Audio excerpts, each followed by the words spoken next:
Well, today I'm talking with Melissa and Margot and talking a little bit about with some graduating seniors. Would you guys like to introduce yourselves, please? Sure. I'm Margot. I'm a senior. I've been in the ISA for like 12 years, I think. Yeah. That's fantastic. And I'm Melissa. Um, I was a Suzuki kid also, so that's how we found the ISA. That's great. So tell us a little about, do you remember much about when you were 12 years ago, Margot? Do you remember much about when you were 5 and 6? Do you remember, why did you choose violin, or did you kind of want to do it because your mom had done it? Yeah, I pretty much just did it because she had done it. You guys encouraged me to play an instrument, and that seemed like the obvious choice. So, That's great. And when she was really young, did you play along with her, Melissa? Did you play some of your review songs with her? Yeah, we would have together. Yeah. Of course, it's a little while before you can play an actual song. That's true. What do you remember? Do you remember about doing all the like little steps in the very, very beginning, or is that kind of a blur? I mean, I think I kind of remember. I remember I don't think you use it anymore, but we had like a booklet of a bunch of little like introductory things. The dad song. That's great. And when you were young, did you enjoy practicing? Was that easy for you? Was that a challenge for the family routine of practice? Yeah, I was not a fan of practicing at all. I would set a timer for 30 minutes to practice, and I would like pack or like unpack my instrument really slowly to count it in the 30 minutes. That's great. What was it that you would have rather been doing? I mean, I don't know, probably playing outside or something. Funny. That's funny. And do you remember Melissa practicing with her? What was that? What was that like? How'd you get over those hurdles? We were just about that. I think at the beginning it might have been okay. Like I was being the Suzuki parent and, reinforcing what Rachel, who was her teacher at the time, was asking her to do. After a few years, couple years maybe, I didn't do as great a job being the Suzuki parent because I also play the violin, and it was so hard to not want to correct everything. So we got into, and she gets her stubbornness from me. So we got into some but true to the Suzuki spirit, with the goal being that the reason you do this is to love music. That it was much more important to me that she love it on her own than for her to get this thing right or that thing right today or tomorrow or whenever. So we renegotiated. And she probably graduated from that classic Suzuki triangle a little earlier than otherwise would have been planned. But look what happened, right? She stuck with it. She developed her own connection with it. So that was the goal. Oh, that's neat. That's really neat. And when you were little, how would you describe your practicing? Were you did you kind of just rush through it, or are you more of a perfectionist, or what was your personality? Do you remember when you were younger, before you kind of grabbed a hold of it for yourself? I mean, I think it's kind of a combination of the two. Like I was a perfectionist and I wanted everything to be right, but I probably wasn't willing to put in the effort. So I definitely rushed through everything and just got frustrated that it didn't sound good, even though I wasn't practicing it. So yeah. That's neat. Did you end up having any routines? I mean, because right, you're a busy family, 2 working parents, 2 kids, a busy family life. How did you carve out that routine with all the other demands on your family? I mean, I don't know. Well, at the beginning, you were really little, so you didn't have homework Right. Yeah. to compete with. I'm sure we just did it after school. Probably. There was a lot of reminding and sticker charts and all of that. There were a lot of those. Yeah. Did you have any really big ups or downs that you remember? Like I remember sitting in my parents' kitchen as an 8th grader and I was like, I hate the violin. I want to quit the violin. I remember the specific moment. Did you have any specific like lows or anything that you remember vividly?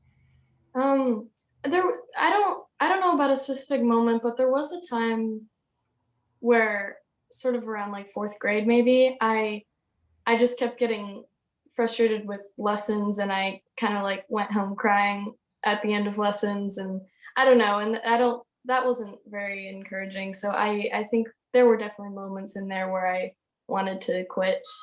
But I don't know, I just didn't because it's kind of like the status quo. I play violin, so I just didn't quit even though I kind of wanted to.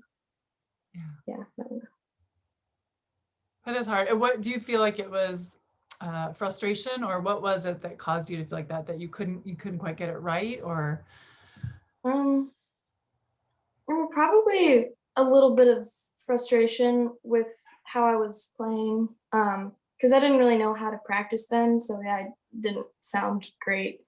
And then also, like along with frustration, probably a little bit of guilt because I was not very good at practicing, and so then that was frustrating, like knowing that I wasn't working as hard as I could be. So That's neat. What were some things that helped you turn the corner in that area from kind of, practicing with your mom and kind of not very well on your own to like taking those stair steps to feeling like, hey, I really know how to practice and how to practice well. I mean, I think around that time and then also later, I sort of started playing with other people. Um, and I like in 7th grade was when I started doing orchestra for the first time. And I had done a little bit of chamber music before that. And so I think that, I mean, along with just like getting older, I think that really helped because I hadn't really done that before. I hadn't played with other people before. So I didn't really realize what music is about because it's, it's not about just being able to play by yourself. So I think that really helped. And that's still what I love to do. Like that's why I do music is so I can play with other people. So I think being able to see that was very helpful. That's neat. Talk about some of your favorite experiences with some of your orchestra experiences and chamber music experiences. I mean, being in it was New World Youth Orchestra at the time, and now Indianapolis Youth Orchestra. I think so. In 7th grade, when I started, I was in Philharmonic, which is like a decent orchestra, like, and we were playing sort of real repertoire. And I remember playing a Vaughan Williams piece where like every section was split into like 4 different parts, and so you had to be really independent, and it was really hard, but we ended up getting it pretty together. I don't know, I think that was one of my favorite pieces from my early orchestra years. I don't remember what it was, but yeah, it was with Vaughan Williams. And yeah, I guess just sort of having to be a little bit of a leader since everyone was on their own parts and being in the front stands a little bit. Yeah, I would say that's pretty memorable. And I also really liked the piece. That was good. That's neat. That's really neat. And talk a little bit about, you mentioned being a leader. Talk a little bit about your leadership roles right now, because they're very impressive. And I know you're very humble about them, but share with us what some of your leadership roles are. So I'm in 2 orchestras, one at school at North Central High School, and the other one is Indianapolis Youth Symphony Orchestra. And this year I've been concertmaster of both of those. I don't know. It's North Central has been a lot harder, I think, because I've had to like lead sectionals, and it's overall a weaker section, which is typically just harder to lead. And So I don't know. I'm not a very confident person, and I don't know. I've never been a confident player, but I think being forced into like leadership roles, because I just sort of auditioned and that's what happened. Being forced into that, I think that's made me grow in confidence a little bit. Since people, they rely on you to know when to come in and things like that. Yeah, I mean, and also like co-president of one ensemble and secretary of the other. So I also do like organizational things, which great. that's sort of new, as I've never done that before. But that part's fun too because music helps you make friends. Like that's where all my friends are from is from orchestra. So being able to sort of create ways to um, for everyone else to make friends with an orchestra has been really cool as well. That's neat. Would you say those friendships have helped kind of carry you through like your high school years in terms of motivating you to keep going and to work hard?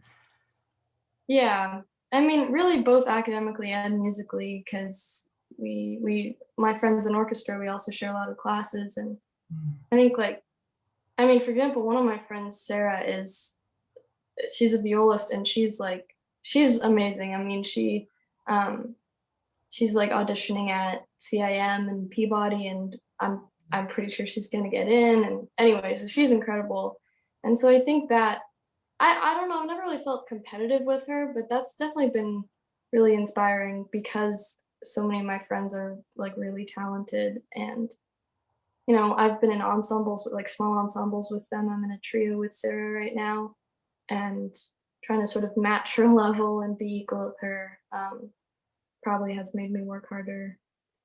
Yeah. That's great. You guys raise each other up and raise the bar. That's great. That's Yeah. neat. What are some of your favorite memories of either concerts or events that you did that were like, wow, I'm always going to remember doing that?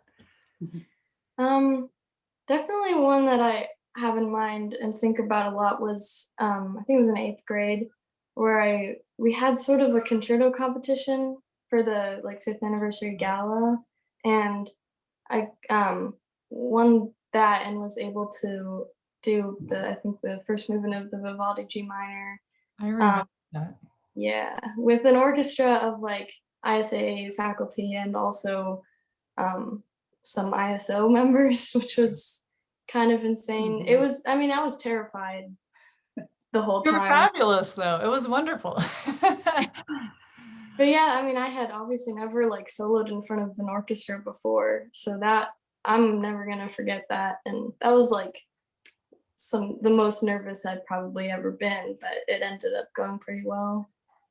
Yeah. So that, I mean, and that was just so incredible to play with that level, those people with that level of musicianship. Because I hadn't been close up to that ever.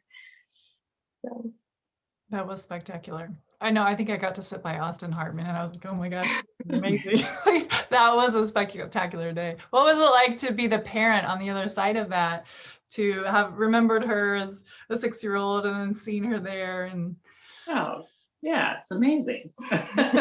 so proud. Yeah. That was really neat. I know there's so many great, I have a memory of you playing, I don't remember how old you were, but you played the Vivaldi A minor. You were young, and the tricky spot, it didn't go very well. And I think afterwards you were really upset. But then I just remember hearing from I forget who your teacher was at the time, but I just remember hearing how you kind of came out on the other side of that and you're like, I'm going to perform that again. And like you didn't stop there with I made quite a few mistakes in that performance. Everybody does that, but you kind of came out on the other side. I just remember that so vividly. And I even tell my students about that a lot of times. I'll be like, remember when Margot, she had she wasn't happy with her recital, but she stuck to it and then she performed it again later. Do you remember that story or what happened? yeah, You have to tell. I'm not doing the story justice. pretty traumatized by that. Yeah, that section just always like I don't know. I never played through it, um, and yeah, there were many tears during that era. I did perform it like a few times at various events, and it sometimes didn't go well. But I think because I'm so like stubborn and kind of a perfectionist, I was just like determined to be able to play through that, and I sort of figured out little like mind tricks because it wasn't. I don't think it was a technical thing. I think it was more like Mental. I wasn't in the right mindset to play that or something. And yeah, so I kind of figured out like little tricks to be able to get through it. And yeah, I think I ended up being able to do it. That's neat. Can you talk a little bit about some of the skills you feel like you've learned kind of going through this journey? And then I'd be curious to hear Melissa kind of give her perspective as a parent. Um, I mean, I think probably several things, but one being like confidence. I mean, I've already talked about that, but like for most of my violin life, I have not been confident at all. And I mean, I didn't like do vibrato until like book 6 or something. It was ridiculous because I was just too like scared. Um, but I think once I ended up being one of like the older students in ISA, I think that really helped with confidence because sort of everyone else was in that period where they didn't have confidence, and um, sort of being able to see myself improve, and see where they are, like see where like little kids and see where they are, and know that that's where I was one time, and that you can get better, and um, and I also like sort of on a more practical level, I learned how to practice better because I mean, I'm not gonna lie, there was some like competition. I definitely felt a little bit of that, especially since some of the younger kids were like really good. And there was one point where like three of us were all sort of on the same piece in book 6 or something. And so I kind of felt a little bit of competitiveness and realized that just playing through everything was not going to be enough to get better. So yeah, I think that's another thing that this has taught me is like sort of how to practice. Yeah. And what life skills do you see her taking from this, Melissa?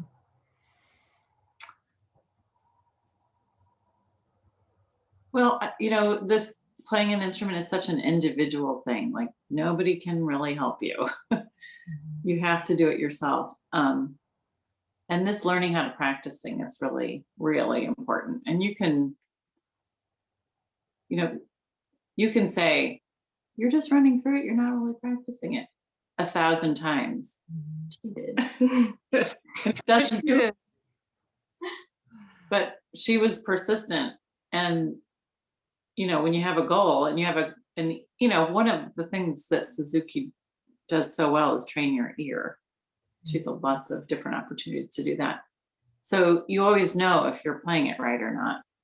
And if you really want to play it right, you'll know if you're doing the right work. And so she has just eventually figured out how to practice like infinitely better than she did before. And because nobody can actually help you with that, you have to accomplish that yourself. And if you can struggle through that and figure out how to work that hard, I mean, that generalizes to everything, right? Mm-hmm. So it's an amazing growth exercise, an opportunity. And I think, you keep saying that you're not confident. But it's, it was an opportunity to gain confidence, and that also generalizes. It's a win-win. That's great.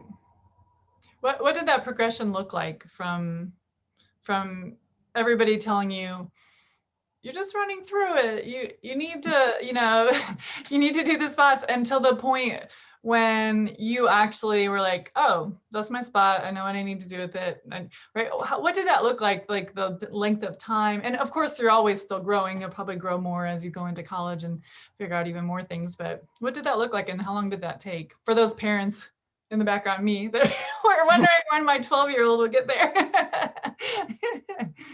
I mean, I think it took a long time. Like I remember I think when I started with Sharon, it was 4th grade or something, or I don't know, probably earlier, but she sort of gave me some tricks like the magic rhythms.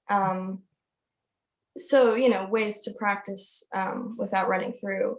And I think, I was aware of those, but I didn't really implement those. Unless mom told you to at home. Or Yeah. especially if mom told you Yeah, to. exactly.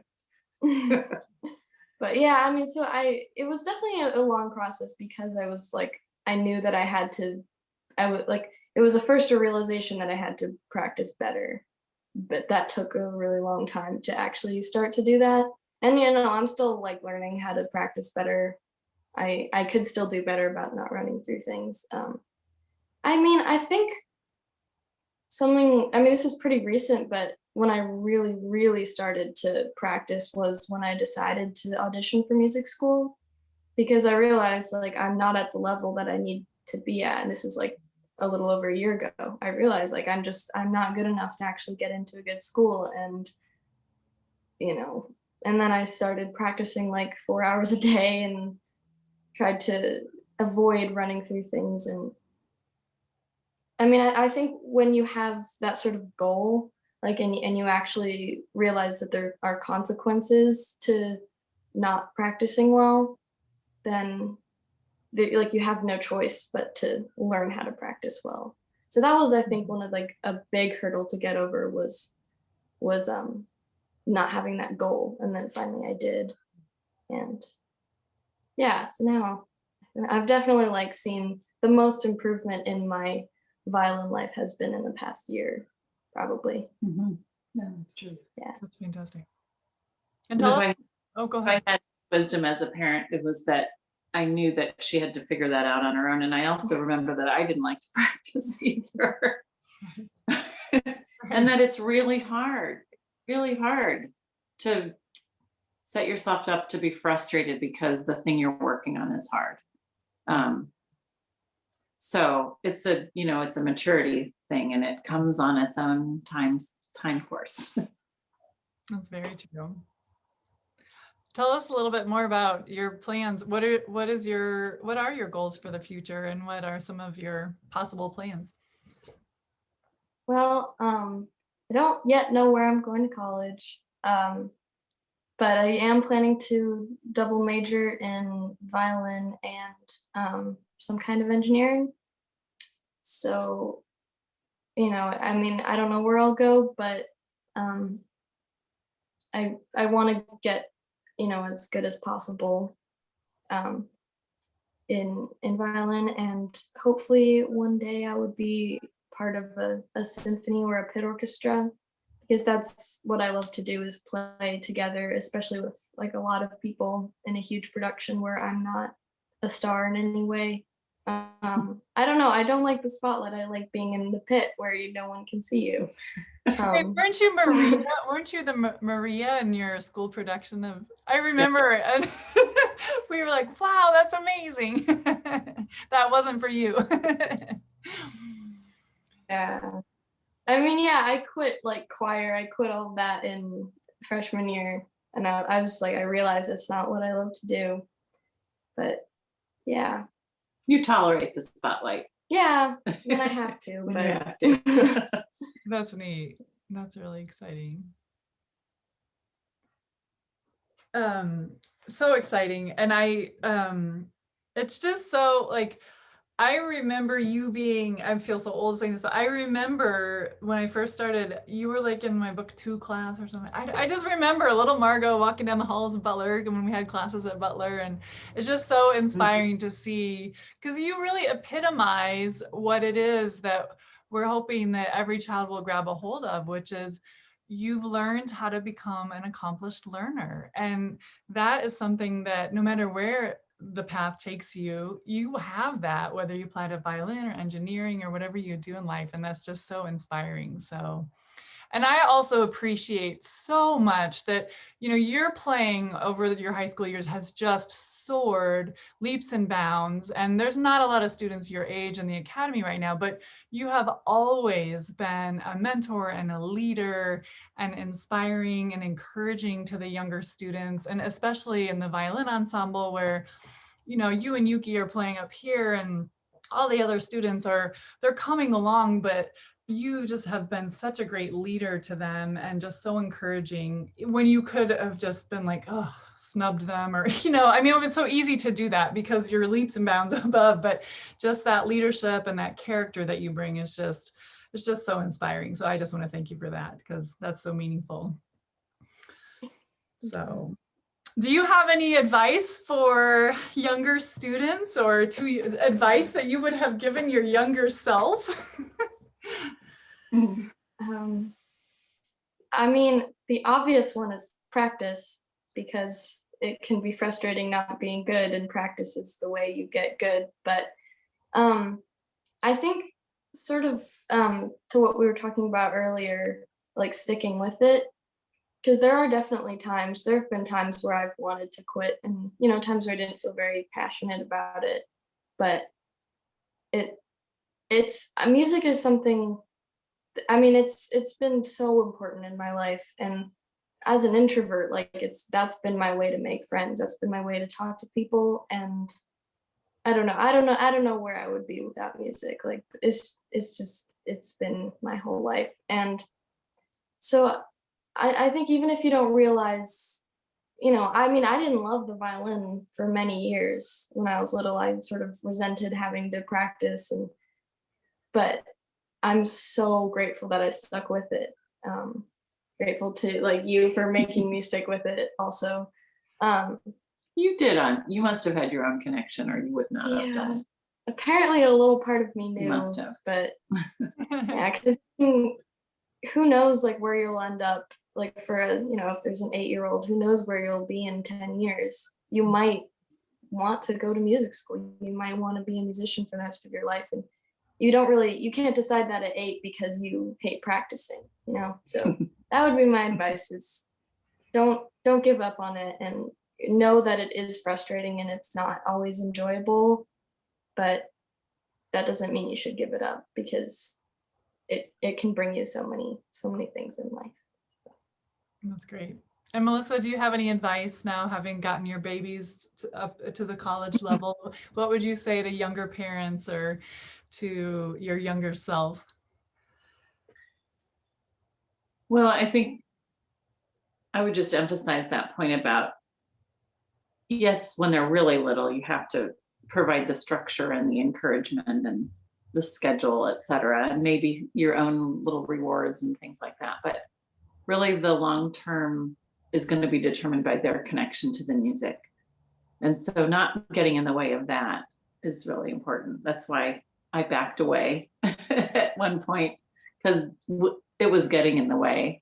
And the other thing is, you know, Suzuki always, the method always asks you to go back and review, and kids hate to do that when they're little. Why? Because they always want to play the best piece, the next most exciting thing. And there was a time when you would go back and review, when they get that sense of mastery. And I think that's when, you may not have realized it at the time, but I think that's when that real connection is solidified, because then they're like, wow, this is really fun to be really good at this. Even though my teacher is making me play this old piece, you still have that. And so I would really encourage that when you can, as a parent, to celebrate that mastery, because that's the really fun part. That's great. Great. Anything else you want to add? Listen. Yeah, that's really Do you still listen a lot to all the pieces you're studying? yeah, absolutely. I've listened to them probably a million times. She listens Yeah. constantly to music. Tell us about your audition. What has your audition preparation been like? I mean, that could probably be a whole another 30 minutes, but tell us about what you're studying and what that's been like. So yeah, I decided to apply to music school in like January of last year, and so I've been working on my audition repertoire since January of last year.